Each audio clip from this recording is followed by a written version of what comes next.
Rabbi Shrah li sadri wa yassir li amri wahlul 'uqdatam min lisani yafqahu qawli.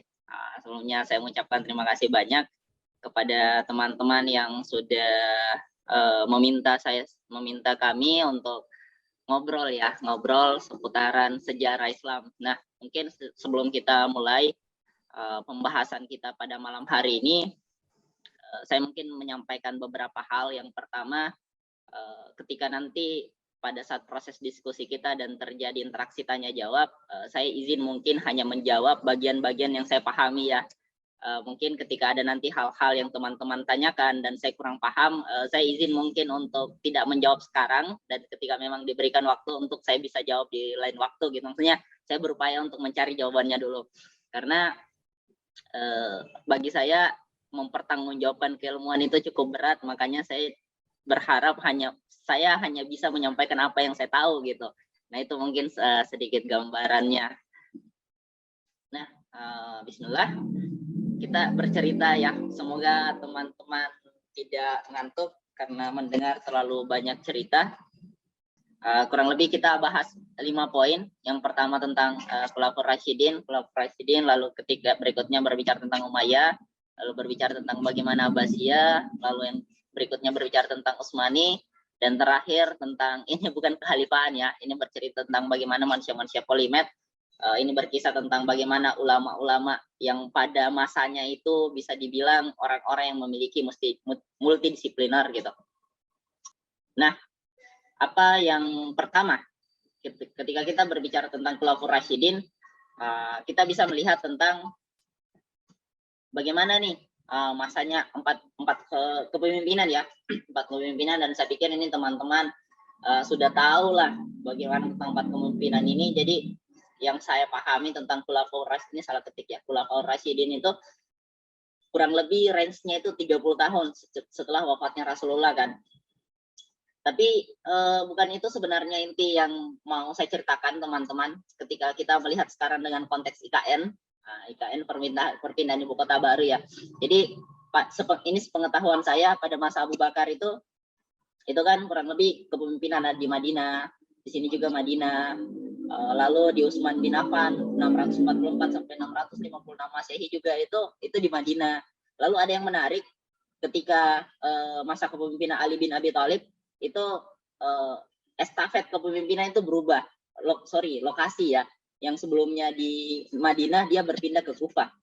Nah, semoga nanti saya izin untuk menunjukkan gambarnya, semoga bisa. Bentar ya, supaya nggak ngawang-ngawang juga, di mana, supaya teman-teman lihat di mana Kufah itu, di mana sih. Nah, bentar. Coba share lagi. Nah, semoga gambarnya kelihatan. Apa terlihat gambarnya? Terlihat ya? Iya Bang, terlihat. Nah, kalau teman-teman lihat, ini adalah Google Maps. Kalau teman-teman lihat Madinah di mana, Madinah itu adalah titik merah yang ini. Titik merah ini itu adalah Madinah, dan Kufah itu adalah titik yang biru ini. Nah, ini Kufah.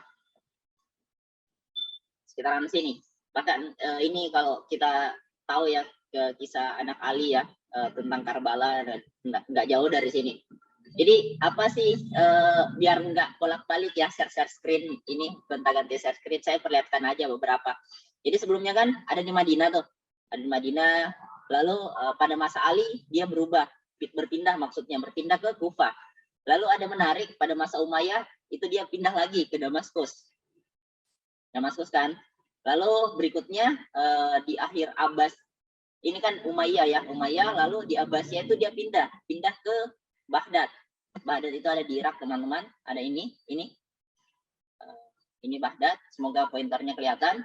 Lalu dia pindah lagi setelah Abbasiyah mulai melemah, di akhir-akhir Abbasiyah itu dia pindah, setelah Baghdad itu dilululantakkan oleh Mongol, dia menyeberang ke Mesir. Mesir itu ada di sini. Nah, disinilah nanti ada berdiri yang namanya Daulah Fatimiyah, atau bahkan nanti di akhir Fatimiyah itu kita bisa mendengar cerita tentang pahlawan yang hebat, Salahuddin Al-Ayyubi. Nah, tapi di masa yang sama pada masa Abbasiyah juga, sebelum berdirinya Turki Utsmani itu, pada masa ada juga pemimpin di sini. Ini menyeberang cukup jauh dan ada di sini. Dia terlepas kurang lebih di sekitaran sini, itu di Cordoba. Kurang lebih sekitaran sinilah, yang pointer ini. Saya nggak bisa sambil ini soalnya, sambil menggambar kalau di map. Oke, kurang lebih gitu mungkin ya. Jadi kalau kita berbicara perpindahan, konteks perpindahan ibu kota negara, teman-teman, sebenarnya pada zaman kepemimpinan Islam itu biasa terjadi. Nah, tapi saya di sini tidak mau berbicara tentang pro kontranya, yaitu urusan lain. Saya cuma mau menunjukkan sejarah yang kita lihat gitu, bahwasanya perpindahan ibu kota itu hal yang biasa. Cukup share screen yang itu, kita kembali ke PowerPoint-nya. Nah, tadi ketika kita melihat bahwa di masa Ali bin Abi Thalib itu di masa 656 sampai 660 Masehi, 661 Masehi, meskipun setelah meninggalnya Ali bin Abi Thalib itu kan digantikan sama anaknya ya. Digantikan sama anaknya. Tapi saya kurang paham bagaimana maksud dari hadis Nabi pada saat itu, apakah 30 tahun waktu yang dikatakan Rasulullah itu termasuk dengan anak Ali bin Abi Thalib. Saya kurang paham dengan itu, mungkin teman-teman yang lebih spesifik mengkaji itu bisa menjawabnya. Nah, berikutnya, lalu setelah itu terjadi, kita melihat bagaimana Bani Umayyah. Bani Umayyah ini bisa dibilang apa ya? Dia muncul itu setelah kekhalifahan, kepemimpinan Ali bin Abi Thalib itu melemah, termasuk setelah wafatnya. Kan banyak nih peristiwa-peristiwa, kalau teman-teman lihat perang Siffin ya, kalau nggak salah, semoga saya nggak salah sebut nama, di mana Ali berperang melawan Aisyah ya, dengan konflik tertentu, dan ini juga di dalam peristiwa ini perang saudara ini membuat beberapa orang sahabat itu gugur. Nah, karena tidak stabilnya kepemimpinan Ali itu, sehingga ada satu pemimpin baru yang bernama Umayyah. Umayyah lah yang nanti menjadi pemimpin pertama dari Bani Umayyah. Itu di kurang lebih di tahun 661. Dan ketika kita berbicara tentang Umayyah, nah, kita bercerita tentang bagaimana Umayyah itu berkuasa sampai 750 tahun. Bukan 750 tahun ya, sampai tahun 750 Masehi.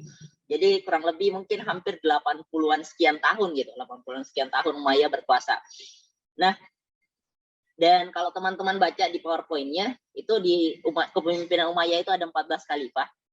Nah, dan terakhir di kekhalifahan Marwan bin Muhammad, kekuasaan Muawiyah itu mulai melemah. Jadi jadi kita harus, ini mungkin yang saya mau garis bawahi teman-teman, ada baiknya ketika kita membaca literatur sejarah, kita harus bijak melihat sejarah itu. Tidak melulu ketika kita berbicara kekhalifahan Islam, kita berbicara tentang pemimpin yang adil, pemimpin yang bijak, pemimpin yang dermawan, pemimpin yang mengekspansi atau menginspirasi. Tidak melulu seperti itu teman-teman, karena pada faktanya ketika kita melihat bagaimana kekuasaan Umayyah, jadi ketika kita berbicara konteks peradaban dulu ya, konteks peradaban, saya sering menyampaikan ini tentang siklus peradaban. Generasi lemah itu akan menghasilkan masa-masa sulit. Masa-masa sulit akan melahirkan generasi-generasi kuat. Generasi-generasi kuat akan melahirkan masa-masa yang tenang, damai, dan tentram. Dan masa yang tenang, damai, dan tentram ini, ketika dia terus berleha-leha, maka dia akan melahirkan kembali masa yang lemah. Ini konteks peradaban, tapi siklus ini kan akan terus berputar ya, karena yang lemah akan melahirkan masa-masa sulit tadi ya. Siklus ini juga bisa berpengaruh untuk konteks organisasi nantinya. Tidak disederhanakan saja. Jadi biasanya kalau kita berbicara konteks organisasi, pendahulu itu atau orang yang mendirikan organisasi tersebut pasti orang-orang kuat, orang-orang keras, orang-orang militan, dan lain sebagainya. Tapi biasanya di periode-periode berikutnya, ketika orang-orang militan ini berhasil menumbuhkan organisasi tertentu tersebut, bertumbuh, biasanya di fase-fase tertentu, organisasi ini melahirkan kader-kader yang lemah gitu. Maksudnya kader-kader yang mulai balas membaca misalnya, mulai balas diskusi. Akhirnya karena kader-kader yang lemah itu lahir, muncullah lagi masa-masa yang sulit, dan inilah circle organisasi itu yang biasa terjadi, begitupun peradaban. Nah, jadi ketika kita mau mengkanter ini ya kita harus pahami siklus itu. Jadi ketika ini konteks organisasi, ya kita harus bisa pada saat kita merasa bahwa oh organisasi kita sekarang sudah mulai melemah, ayo kita kantor lagi, hadirkan lagi kembali generasi-generasi kuat supaya kalau dalam konteks komisariatnya nggak hilang gitu. Itu mungkin ya tentang konteksnya. Nah, jadi di masa Umayyah yang terakhir ini kita kembali melihat bahwasanya bagaimana pemimpin-pemimpin itu yang udah mulai menikmati kemewahan, kesejahteraan. Kan kalau 85 tahun cukup, 85 tahun berkuasa teman-teman. Meskipun ini ada 14 khalifah ya, yang 80-an tahun ini ada 14 khalifah, itu menurut kita ya cukup, dia sudah mulai beranggap kita nggak mungkin dikalahkan lagi, kita sudah menjadi imperium baru, kita sudah mulai menaklukkan Persia yang ada di sebelahnya tadi, kalau teman-teman saya perlihatkan map tadi, Persia dan lain sebagainya. Nah ini membuat dia berleha-leha, bahkan kita bisa melihat bahwa membaca buku-buku sejarah yang bercerita bahwa mulailah mereka suka dengan harta, kemewahan dunia lah mungkin bahasanya. Dan karena kepemimpinannya itu mulai tidak stabil, dia sudah tidak mulai memperhatikan lagi kesejahteraan rakyat. Padahal ini kepemimpinan Islam ya teman-teman. Tidak memperhatikan lagi kesejahteraan rakyat, akhirnya rakyat sengsara dan lain sebagainya. Akhirnya ada namanya kudeta. Jadi di 750 Masehi itu ada kudeta yang dilakukan oleh Abbasiyah, ini menjadi awal berdirinya Abbasiyah. Kudeta itu dilakukan oleh Abbasiyah ya namanya, kalau semoga saya nggak salah sebut nama. Pemimpin pertamanya Daulah Abbasiyah ini kan namanya Abbasiyah As-Safa kalau nggak salah. Nah, jadi apa yang terjadi karena banyak orang yang sudah mulai merasakan ini nggak benar, ini kepemimpinan Umayyah ini nggak benar, ini harus diakhiri. Tapi ada yang masalah karena kepemimpinan itu pada masa kekhalifahan itu ini pasca Khulafaur Rasyidin itu keturunan, kita basis keturunan namanya, mungkin bahasa lainnya monarki ya teman-teman, basis keturunan. Jadi ketika saya raja, yang boleh jadi raja selanjutnya itu ya bagian dari keturunan saya gitu. Gitu. Nah ini mungkin yang unik karena ini berbasis keturunan, makanya apa yang dilakukan Abbasiyah pada saat itu, pada saat dia ingin mengambil alih kekuasaan, mereka membantai teman-teman. Dia bantai semua keturunan Umayyah, semuanya keturunan yang dimungkinkan menjadi putra mahkota itu dihabisi, akhirnya semua itu dihabisi calon penerus itu. Dan setelah itu terjadi ada satu peristiwa menarik pada saat pembantaian itu, karena ada salah seorang keturunan raja itu yang berhasil selamat, namanya itu Abdurrahman Ad-Dakhil. Abdurrahman Ad-Dakhil inilah yang nanti yang menjadi pendiri, pencetus awal berdirinya kekhalifahan baru di Andalusia, karena semua familinya itu dibantai karena khawatir bahwa akan ada raja baru yang muncul. Akhirnya Abdurrahman Ad-Dakhil ini merantau ke Palestina, ke beberapa negara lain untuk menyelamatkan diri lah, karena dia diburu karena dia dikhawatirkan menjadi keturunan Umayyah baru, menjadi raja selanjutnya gitu.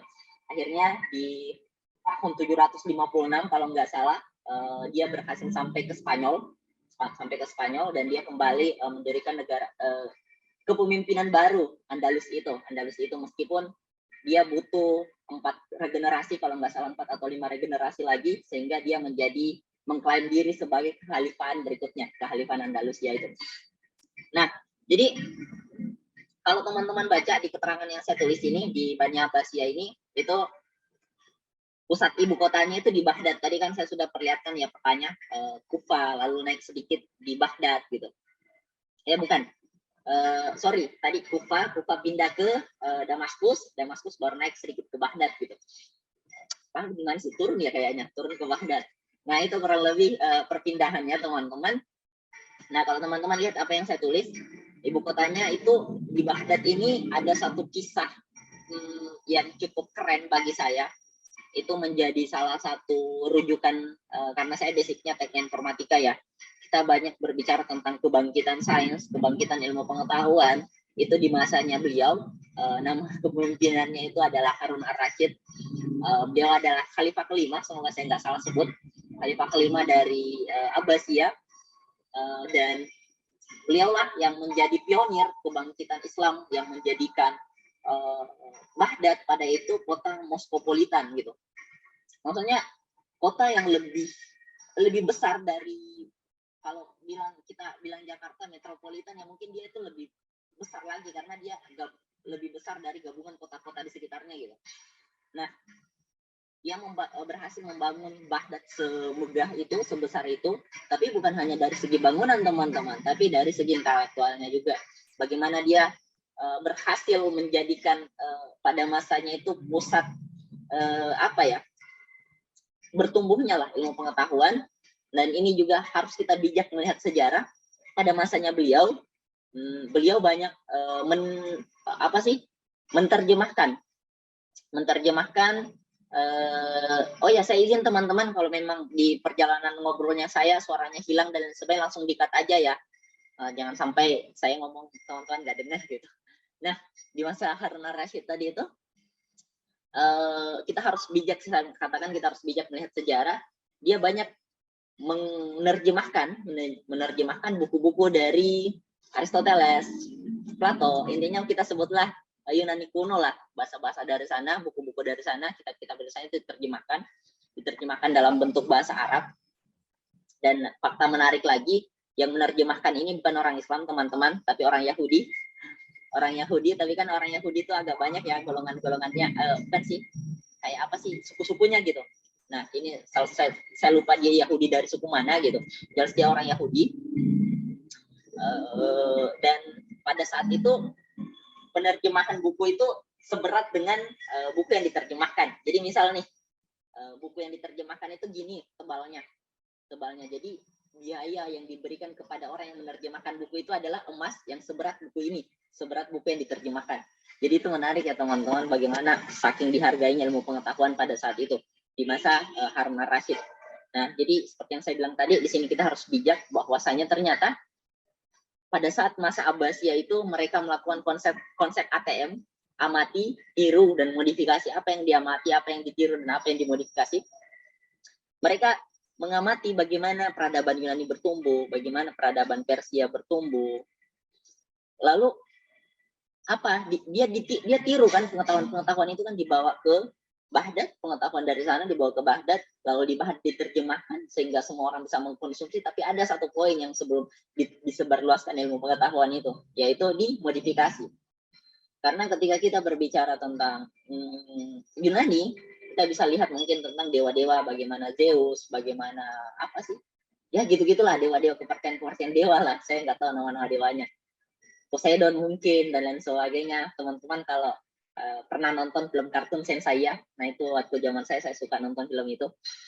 Saya nggak tahu kalau teman-teman paham. Nah, Senseiya itu dia cerita tuh tentang bagaimana kekuatan dewa dan lain sebagainya, itu tentang Yunani teman-teman. Maka karena itu dianggap oleh umat Islam pada saat, oh ini nggak cocok nih, ini ada menyimpang dari ajaran Islam, ini bisa merusak akidah karena kepercayaan tauhidnya kita melenceng dan lain sebagainya. Akhirnya itu difilter. Semua yang berbau tentang khurafat itu tadi, atau hal-hal yang mungkin menyimpang lainnya, itu dieliminasi. Jadi yang ada hanya riset-riset, yang ada hanya pengetahuan-pengetahuan yang bisa meningkatkan keimanan. Jadi pada masa Harun ar-Rasyid ini, atau anaknya nanti Al-Ma'mun ya kalau nggak salah namanya, dia bisa dikatakan bahwasanya sains itu dijadikan sebagai satu keilmuan untuk mendekatkan diri kepada Tuhan. Jadi itu awalnya ya.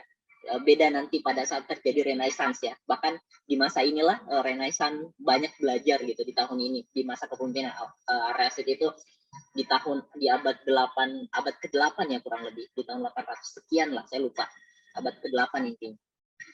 Di akhir abad ke-8 dan awal abad ke-9. Nah, ini banyak belajar orang-orang Eropa yang pada saat itu mereka Dark Age. Nah, lalu di poin ini masih saya tulis, ternyata di 1261 di bawah naungan Kesultanan Mamluk Mesir, kekhalifahan di Kairo. Jadi ini kan tadi di tahun 1261 ternyata Abbasiyah itu luluh lantah teman-teman, luluh lantah karena itu tadi ada peristiwa yang menarik bahwasanya ketika pemimpin itu sudah berkuasa cukup lama, 500 tahun ya, kurang lebih 508 tahun berkuasa cukup lama, pasti ada lagi masa berleha-leha. Kalau teman-teman dengar biasa kisah-kisah tentang negeri 1001 malam, itu cerita tentang Baghdad teman-teman, bagaimana kemajuan Baghdad, atau biasa dengar tentang The Pirates of Caribbean. Nah, itu juga salah satu cerita tentang Baghdad sebenarnya teman-teman, bagaimana orang yang berpetualang, cuman karena yang The Pirates of Caribbean yang biasa kita nonton itu versi Amerika, jadi mungkin agak ekstrim gitu. Nah, itu juga berasal dari Baghdad.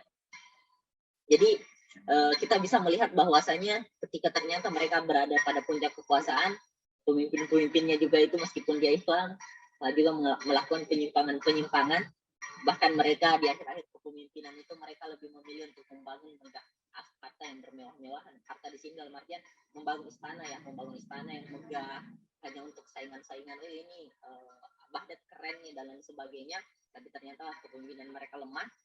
Bahkan kita bisa melihat juga bagaimana tentang harem. Harem itu semacam tempat penyimpanan perempuan-perempuan cantik di sana. Jadi apa ya? Kepemimpinan raja itu sudah biasa dengan bermain perempuan, teman-teman. Nah, ini makanya saya bilang tadi kita harus bijak dalam melihat sejarah. Dan akhirnya karena kelemahan ini tadi, seperti yang kita bilang sebelumnya, bahwa masa yang damai melahirkan generasi-generasi yang lemah, dan akhirnya generasi lemah pun tercipta. Orang tidak berpikir lagi tentang belajar, mengasah ilmu pengetahuan, meneliti dan lain sebagainya. Akhirnya dia diratakan oleh Mongol. Di 1268 Mongol meratakan Abbasiyah di Baghdad dan pindahlah dia ke Mesir di tahun 1261. Nah, dan di 1261 ini nanti menjadi cerita awal bagaimana kalau kita dengar tadi yang saya cerita Daulah Fatimiyah ya. Meskipun mungkin kita bisa merefleksikan bahwa ini adalah Syiah, cuman beriring berjalannya waktu ini kan bagaimana Al-Azhar itu bisa dikantar kembali menjadi Sunni ya gitu. Nah, ini menarik tentang bagaimana, dan di sini juga setelah Fatimiyah berakhir, kita bisa melihat bagaimana pemimpin yang baru yang kuat bernama Salahuddin Al-Ayyubi yang berhasil membebaskan Palestina pada saat itu.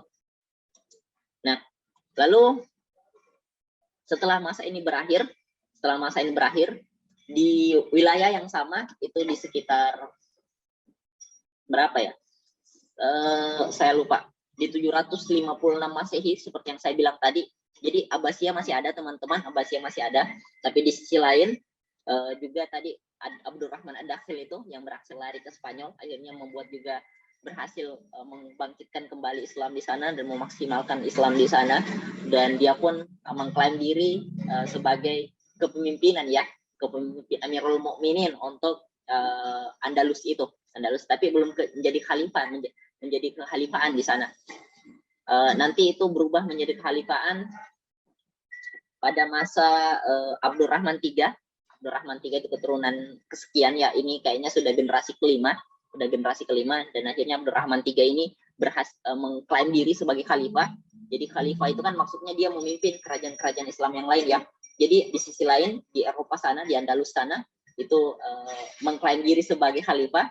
Di sisi lain juga masih ada sisa-sisa Abbasiyah, maksudnya di situ cerita-cerita rawan mulai goyangnya juga Abbasiyah. Dan di sisi lain di Mesir juga ternyata itu bergejolak juga dengan Bani Fatimiyah yang saya sebut tadi. Jadi kita bisa melihat juga sejarah bahwa di sisi yang sama ternyata ada 3 kekhalifahan di sini yang masing-masing mengklaim bahwa saya adalah perwakilan umat Islam. Nah, ini mungkin menarik teman-teman untuk jadi bahan refleksi. Lalu yang terakhir kita mau bercerita tentang Utsmani.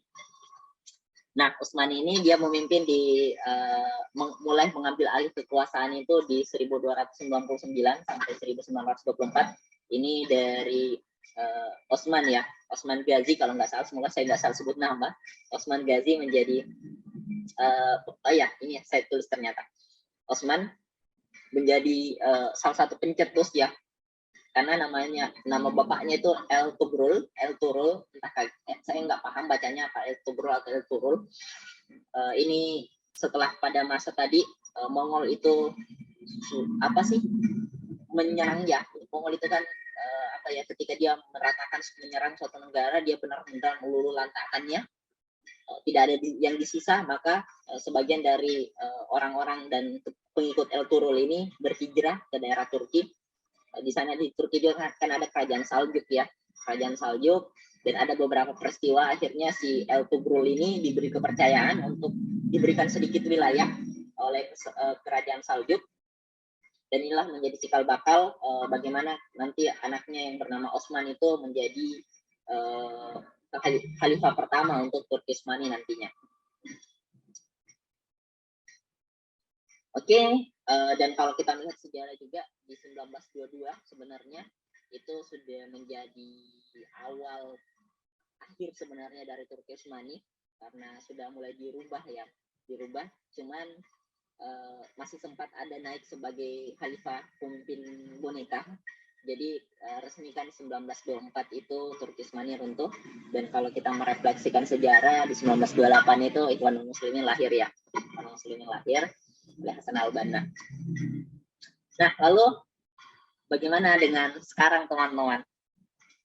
Ketika tadi kita banyak merefleksikan tentang sejarah Utsmani, bagaimana dengan sekarang? Apa yang terjadi setelah kekhalifahan ini hilang 1924 tadi? Saya bukan orang yang pejuang khilafah juga ya, gitu. Cuman kita mau merefleksikan sejarah teman-teman. Kalau teman-teman lihat tadi dengan apa yang saya ceritakan, bukan lihat ya, dengar gitu.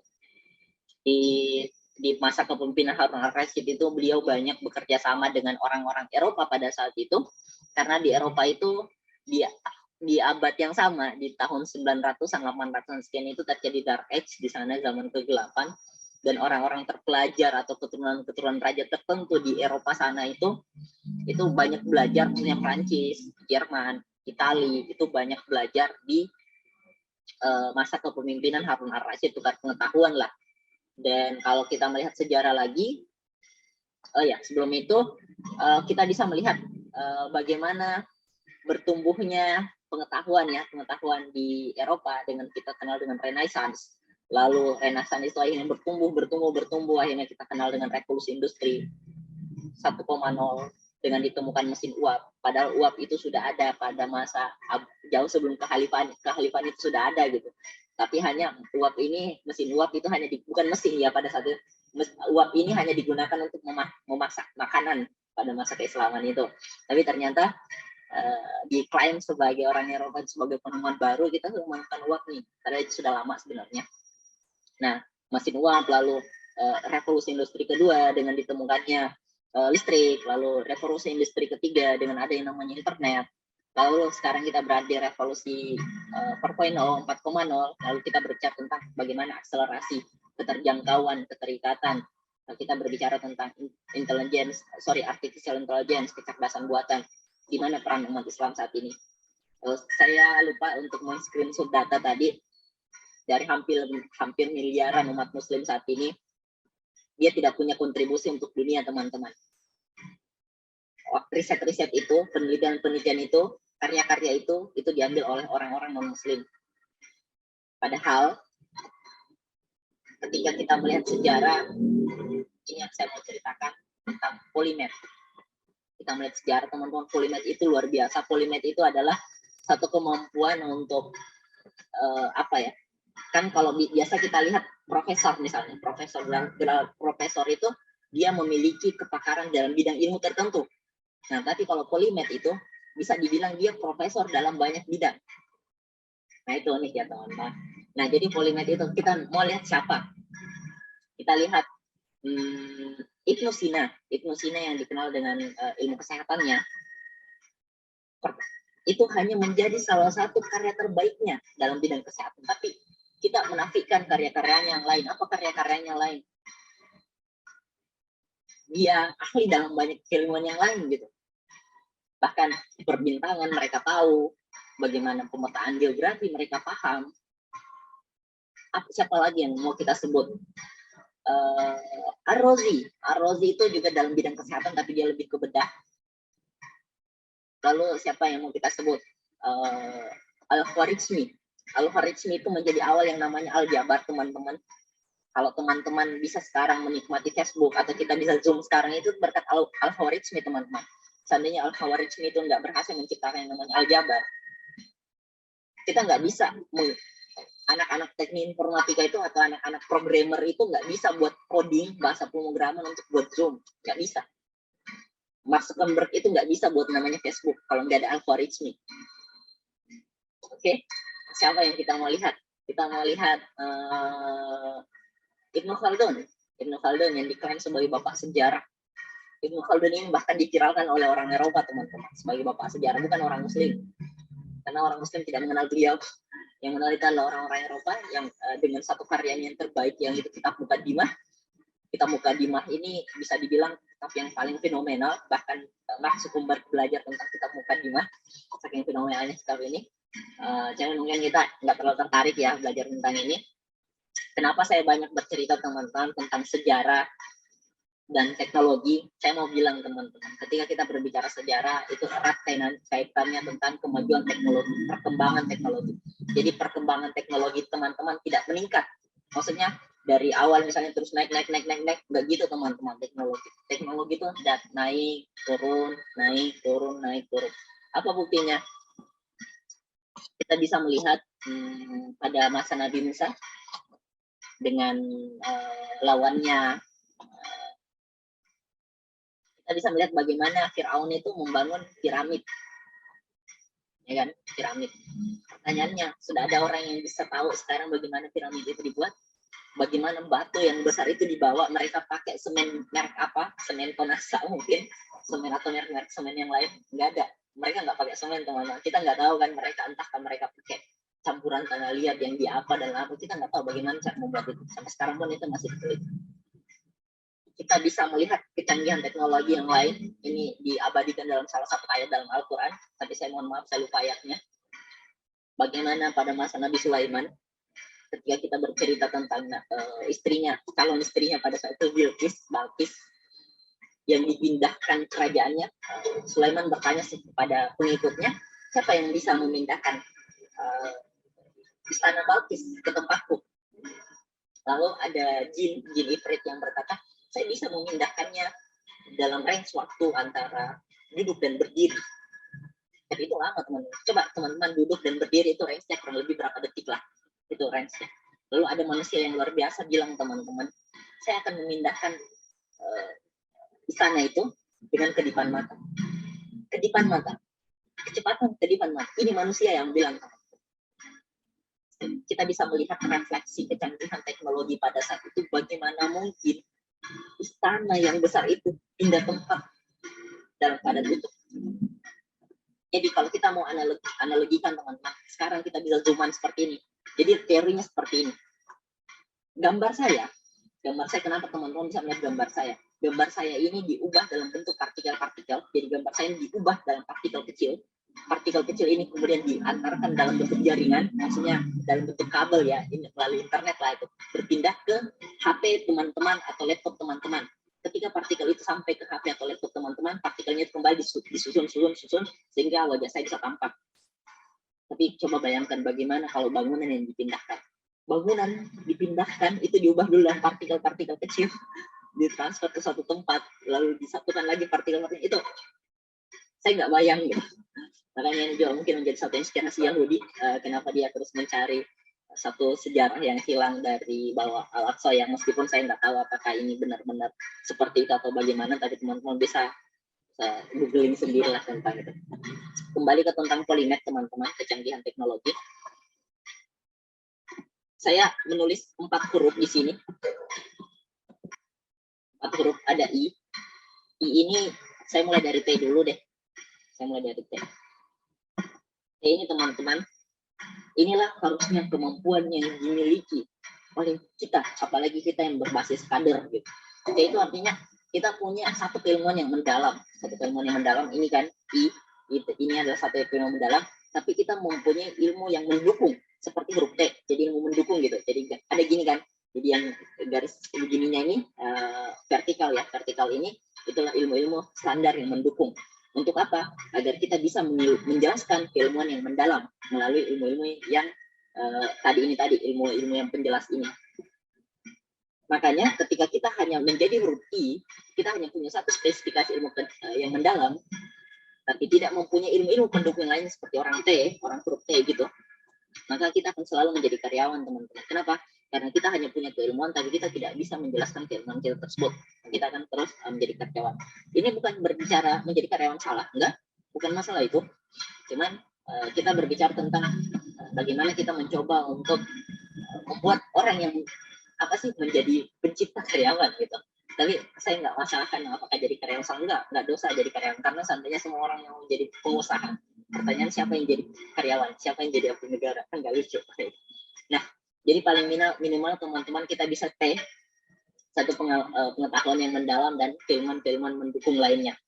Tapi kalau bisa lebih baik lagi seperti N itu 2 keilmuan yang mendalam dan satu yang garis vertikalnya itu sebagai keilmuan yang mendukung.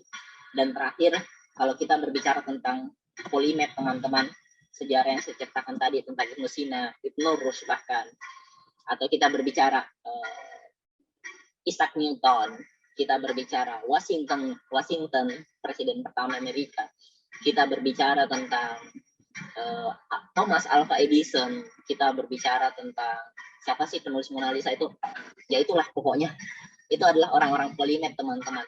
Jadi dia punya banyak keilmuan yang mendalam dan spesifikasi yang memungkinkan.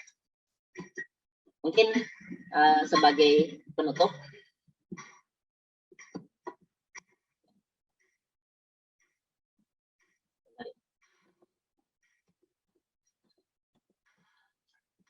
saya ingin bercerita tentang kesempatan, teman-teman.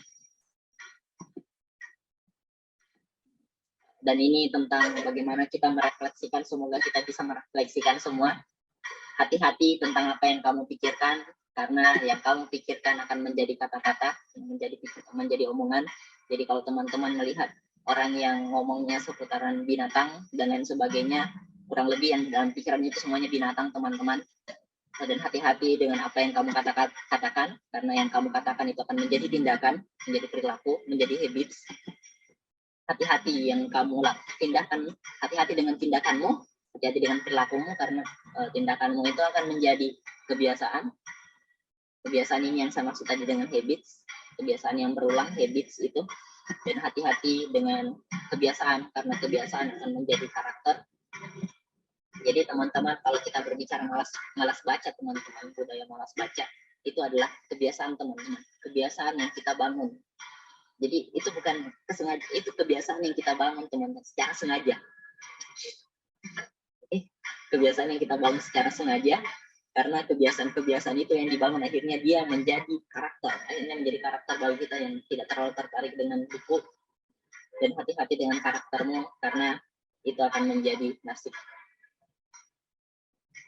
Nasib itu kita bisa mengubah nasib kita, teman-teman. Fujuraha wa taqwaha. Kita bisa memilih mau jadi fujur atau menjadi fakir. Karena kita adalah manusia merdeka. Karena dengan kita diberikan satu kemampuan yang namanya akal, kita menjadi merdeka.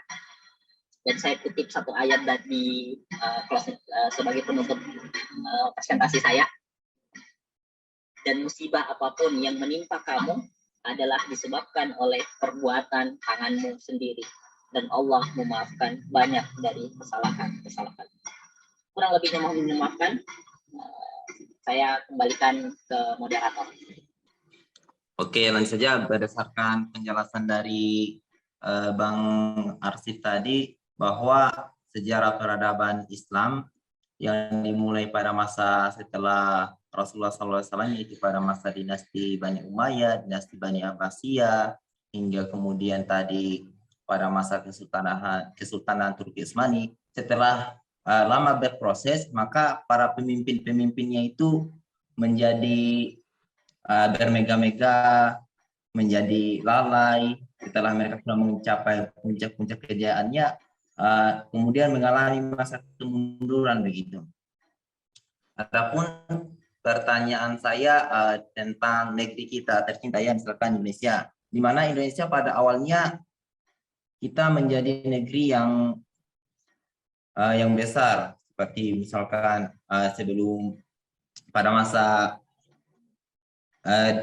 Soekarno, kemudian pada masa Soeharto, dan sekarang Indonesia semakin hari kalau menurut saya sih perkembangannya agak kecil atau bahkan mungkin bisa dikatakan menurun ya. Mungkin ada solusi dari Bang Arif bagaimana nantinya agar bisa misalkan Indonesia ini ke depannya bisa mencapai puncak kejayaannya begitu. Ya, tadi kan kita sudah mendengar sendiri dari Bang Arif sendiri yang dari Khilafah Rasyidin sampai Turki Utsmani. Dan saya dengar tadi Bang Arif mengatakan bahwa memang dari sejarah kita sendiri Islam ini sudah terpecah-pecah. Kalau kita hubungkan dengan hari ini, yang kita lihat pun pecah-pecah Islam ini. Selalu kita dipertentangkan. Akhirnya, kayaknya kalau saya lihatnya, ini memang kita mengambil dari sejarah. Akhirnya pelajaran yang kita ambil adalah saling bertentangan. Karena memang sejarah kita begitu, sejarah Islam. Mungkin kalau dilihat dari pandangan Bang Arif, bagaimana melihat tanggapan hal itu? Ini saja sebenarnya. Terima kasih. Oke, so, saya aja jawab ya. Yang pertama tentang apa solusinya untuk Indonesia. Waduh, berat ini jawaban. Mungkin saya nggak berkapasitas teman-teman dalam menjawab tentang berbicara apa solusi untuk Indonesia, karena saya hanya rakyat biasa dan saya juga belum berkapasitas sebagai seorang pemimpin dalam artian di sini orang yang memimpin negara, atau mungkin entahkah itu kabupaten misalnya dalam ranah bupati atau gubernur misalnya ranah provinsi, konteks provinsi. Saya belum berkapasitas seperti itu.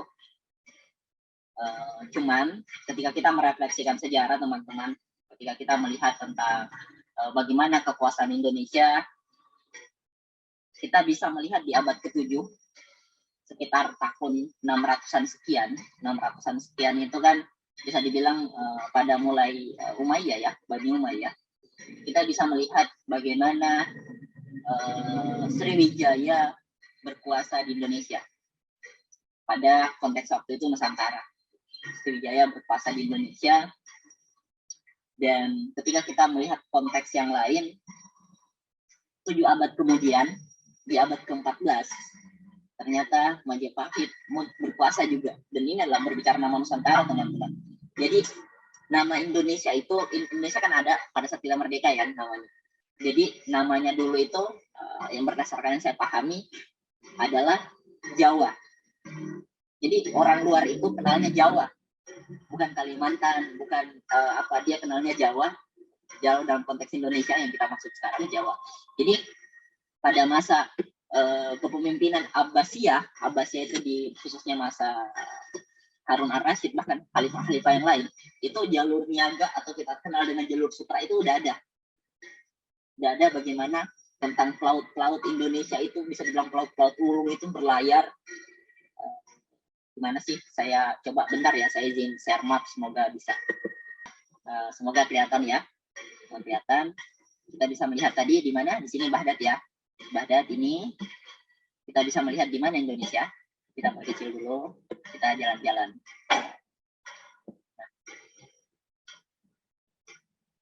Di sini kurang lebih Timur Tengah, dan di sini Indonesia. Di sini ini Timur Tengah, dan ini Asia.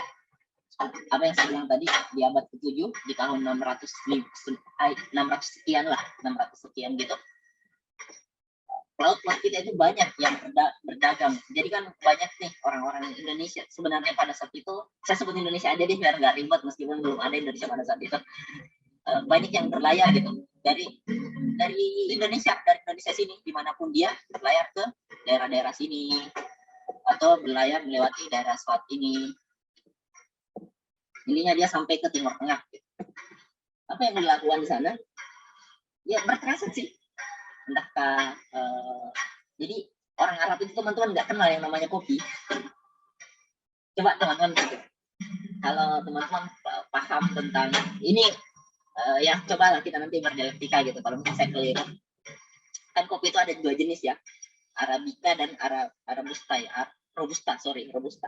Nah itu kan kopi itu tumbuh di daerah-daerah yang sejuk, ya kan? Tapi kalau kita bayangkan tentang padang pasir Arab Saudi misalnya, memungkinkan nggak tumbuh kopi? Ya kan? Nggak memungkinkan kita. kemungkinan tumbuh kopi. Jadi biji-biji kopi itu kebanyakan, ini menurut pemahaman saya gitu, atau teman-teman nanti bisa refleksi sendiri Bupati Sejarah, itu kan buku wajib bacaannya teman-teman ya, sejarah 1 atau sejarah 2. Ini dari Indonesia dibawa ke sana karena petualangan nenek moyang kita gitu yang ke laut, bertualang sampai ke sana, dan sana kenal yang namanya kopi misalnya. Itu salah satu aja gitu. Rempah-rempah yang lain belum tahu saya, cuma salah satunya kopi. Jadi bahkan kalau kopi itu teman-teman tahu, kopi kemudian dikenal di Eropa itu karena dari Arab, dari orang Islam pada saat itu, pada saat dia menguasai Spanyol ya, kalau nggak salah Spanyol, orang Islam sudah mulai mengenal yang namanya ngopi, tapi ternyata pada saat orang Kristen sudah mulai mengekspansi pada masa Elizabeth I kalau nggak salah, Isabella dan Raja Ferdinand itu bekerja sama. Akhirnya mereka mengekspansi negara Eropa pada saat itu, menjadikan kristenisasi mungkin bahasanya. Dan akhirnya kekuasaan Islam berhasil diusir pada saat itu, dibunuh dan lain sebagainya. Nah, dan ada sisa-sisa yang namanya kopi itu, akhirnya mereka kenal yang namanya ngopi. Gitu. Jadi cappuccino, apa itu yang di Eropa itu pada dasarnya dari Indonesia atau apa. Bukan dari Indonesia juga sih, maksudnya kurang lebih konteksnya seperti itu ya. Ceritanya kenapa mereka bisa kenal kopi kan bisa jadi gini. Pada saat mereka udah punya kenal namanya kopi kan mereka bisa tanam sendiri kan gitu. Mereka bisa tanam sendiri karena nggak semuanya juga daerah Timur Tengah itu gersang. Ada daerah-daerah yang ada musim saljunya. Jadi kalau Palestina itu kan ada musim dingin. Bahkan di daerah Maroko sana ada salju dan lain sebagainya. Jadi kurang lebih gitu konteksnya. Itu mungkin yang mau saya ceritakan dari share screen-nya gitu. Nah, bisa teman-teman lihat bagaimana Nusantara. Jadi di abad ke-7 itu bagaimana tentang Sriwijaya yang berkuasa, cukup luas wilayah kekuasaannya. Lalu di abad ke-14 itu kembali terulang di masa Majapahit. Nah, kira-kira range-nya itu 700 tahun yang kurang lebih 7 abad lah range-nya gitu. Jadi kalau kita hitung-hitung teman-teman, abad ke-7, abad ke-14, berarti berikutnya abad ke-21. Nah, ini mungkin refleksi untuk kita. Mungkin di abad ke-21 nanti akan lahir orang-orang baru dari Indonesia. Karena kalau kita lihat sejarah, negara-negara lain sudah mengambil peran lah, gitu. Masa-masa sejarah peradaban itu. Tinggal Indonesia nih kawan. Nah, mungkin di abad ke-21 nanti, dan siapa kontributornya mungkin kita. Lalu kalau berbicara langkah konkret teman-teman, saya tidak bisa untuk menjabarkan langkah yang tentang bagaimana ini, karena saya nggak punya kapasitas sebagai seorang pemerintah. Karena jangan sampai pada saat saya misalnya jadi anggota DPR atau apa, saya juga yang korupsi kan nggak ada jaminan kan gitu. Gitu kalau kita melalui konteks-konteks itu. Makanya tapi ketika berbicara peran kita sebagai individu, kalau teman-teman lihat tadi tentang slide terakhir yang saya sampaikan, itu kita berbicara tentang bagaimana orang polimet, bagaimana seperti Ibnu Rus misalnya, Al-Ghazali misalnya, bagaimana tentang Ibnu Khaldun, dan ibu-ibu yang lain lah, siapapun mereka gitu. Selain mereka pakar tentang keilmuan teman-teman, di masa kecil mereka itu yang paling pertama dikuasai adalah Al-Quran. Mereka hafal Al-Quran. Mereka ngerti tentang tafsir. Makanya kalau kata kutipan Ustadz Adi Hidayat itu, ketika kita mau menjadi baik, yang paling pertama kita perbaiki adalah bagaimana kecintaan kita terhadap Al-Quran.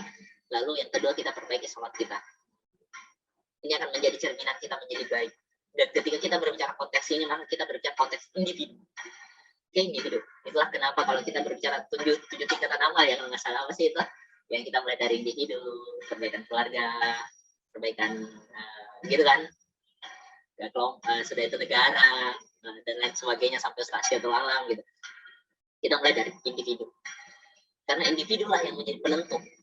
Kalau teman-teman lihat, Mesir itu diislamkan oleh satu orang.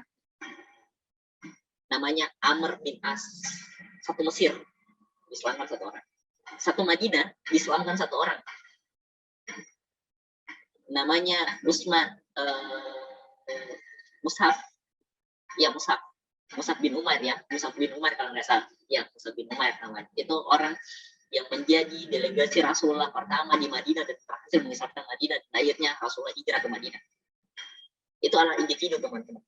Jadi sebenarnya ketika kita mau mengubah sesuatu, kita perbaiki individu kita perbaiki diri kita. Kalau kembali konteks saat Ustaz tadi Hidayat, kita perbaiki tentang kecintaan kita terhadap Al-Quran, ini kita perbaiki cara kita sholat, ibadah. Nah, tapi saya mungkin tidak terlalu pakar dalam menjelaskan ini teman-teman, karena saya dalam konteks belajar. Tapi kita pernah mendengar satu kisah bagaimana Rasulullah saat melakukan ibadah haji kan. Dia meminta sahabat-sahabat yang lain, ayo teman-teman, ayo, ini bahasa saya ya, ayo teman-teman, waktunya bercukur gitu.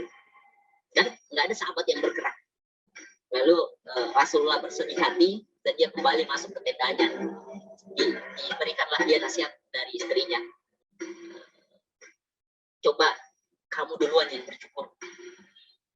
Gitu. Akhirnya Rasulullah melakukan itu, Rasulullah yang bercukur dan dia keluar. Nggak bilang apa-apa, dia cuma keluar dari tendanya setelah bercukur. Dan ternyata sahabat langsung bercukur. Langsung bergerak gitu. Nggak ada instruksi. Apa konteks yang masih ceritakan?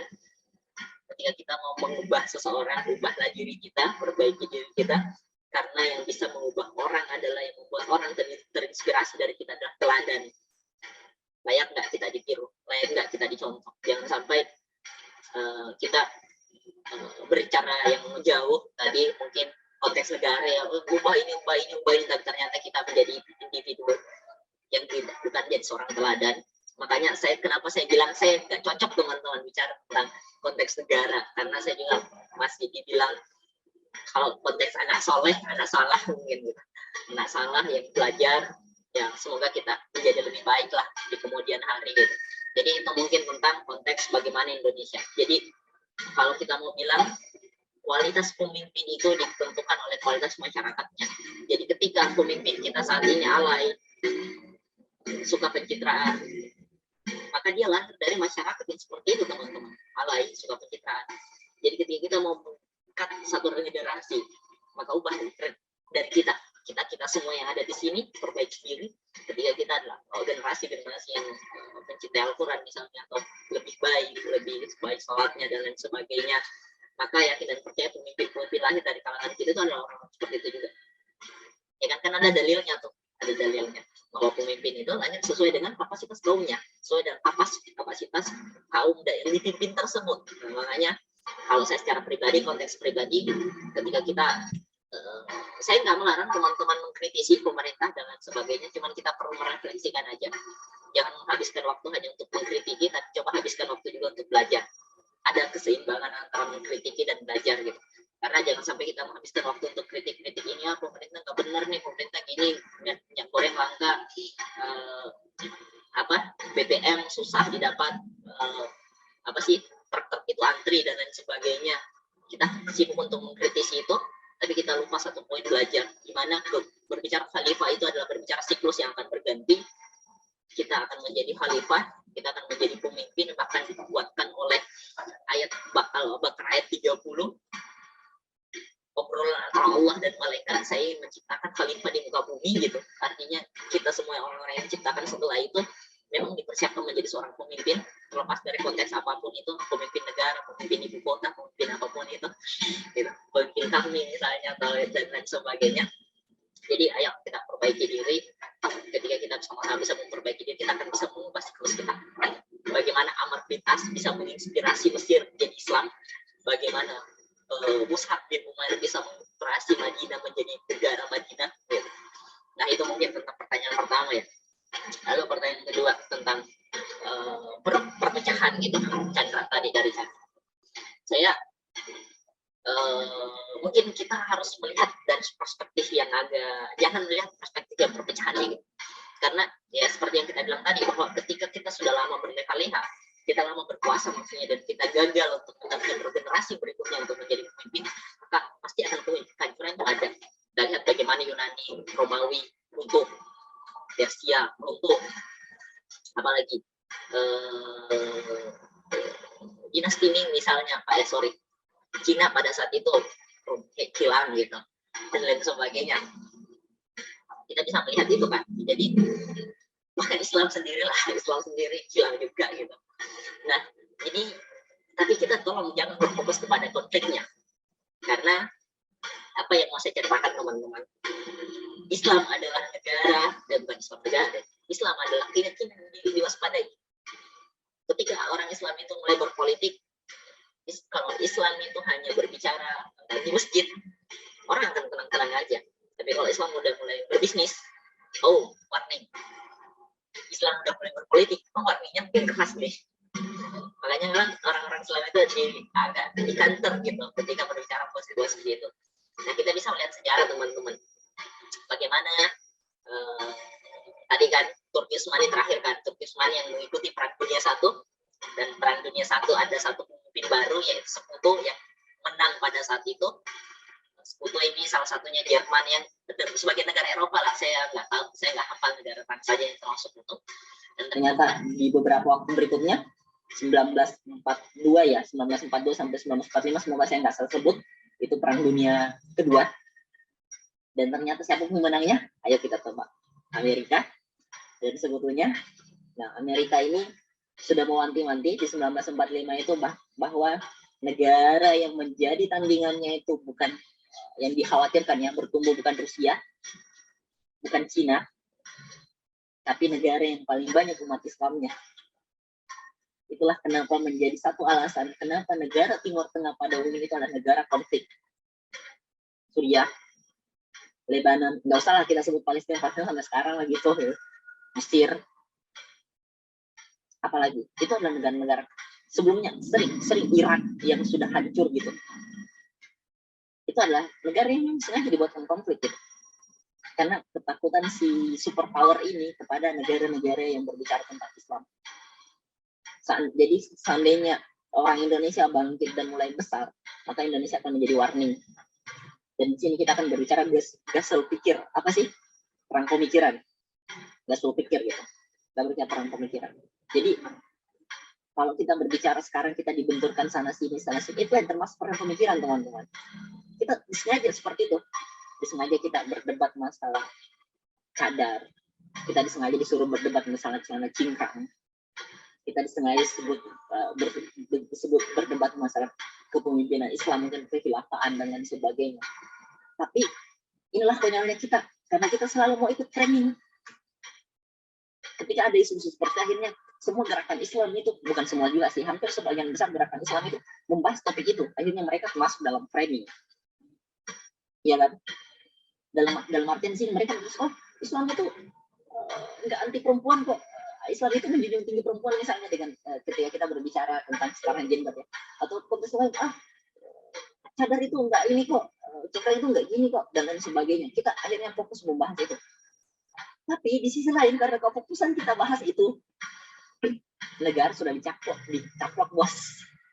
Amerika misalnya atau negara-negara lain misalnya itu sudah menguasai pemerintahan kita, dan kita masih sibuk untuk berdebat masalah hal-hal yang saya nggak mau bilang teman-teman ini remeh-temeh gitu, tapi saya mau bilang seharusnya kita paham bahwa mazhab itu ada 4 yang cukup besar.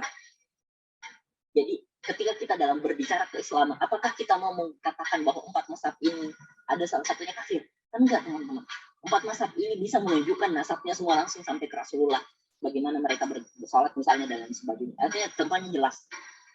Jadi kita dalam berislam saja ada 4 mazhab besar secara umum.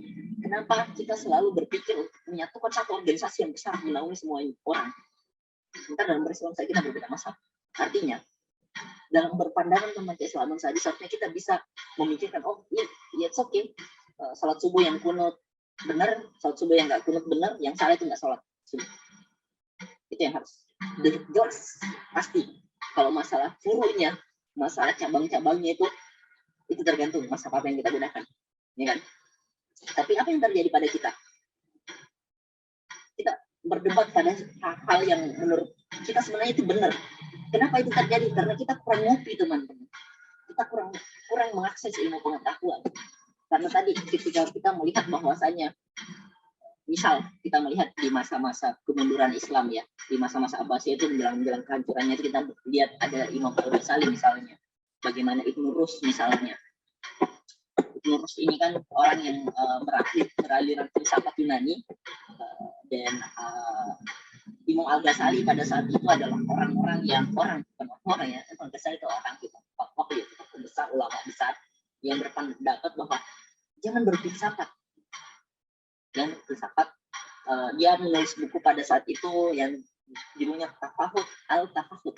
Tafahud at-Tafahud. Tafahud at-Tafahud gitu. Nah, ini bercerita tentang bagaimana beliau mengkritisi orang-orang yang belajar filsafat barat pada umumnya gitu, yang bersumber dari Yunani dan lain sebagainya.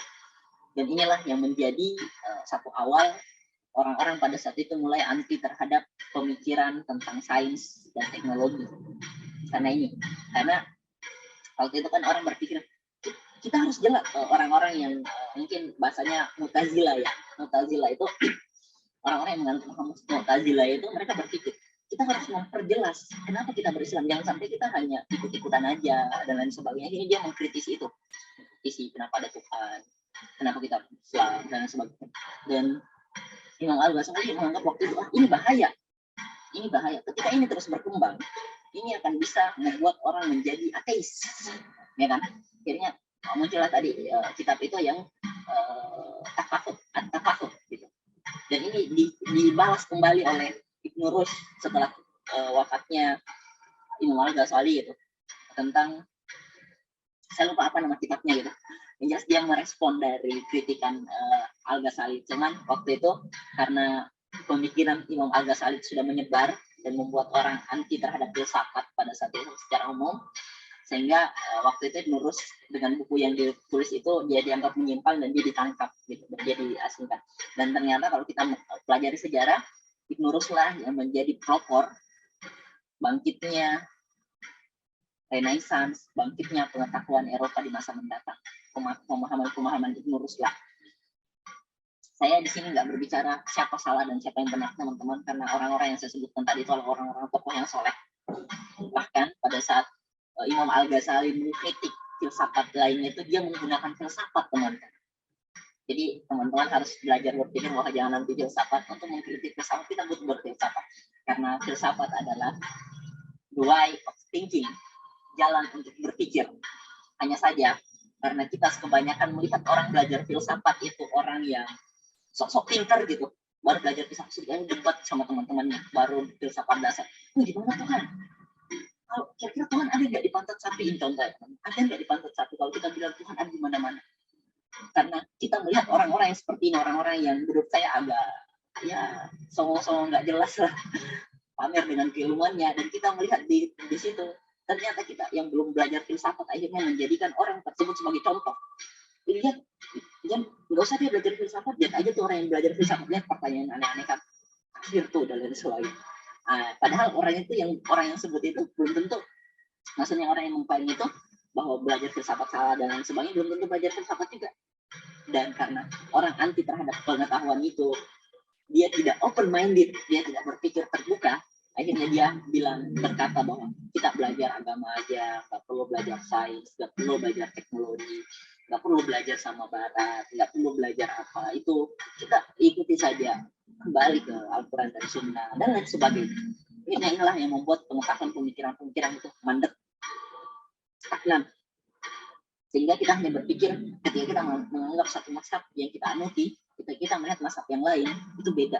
Misal kita di sini ketika kita sholat gitu, kita menggunakan pakaian yang tertutup sempurna. Kalau kita ke Turki misalnya, orang itu pakai celana jeans juga sholat, teman-teman. Kalau perempuan nggak menutup secara sempurna gitu. Tapi dia berbicara dengan mazhab, teman-teman.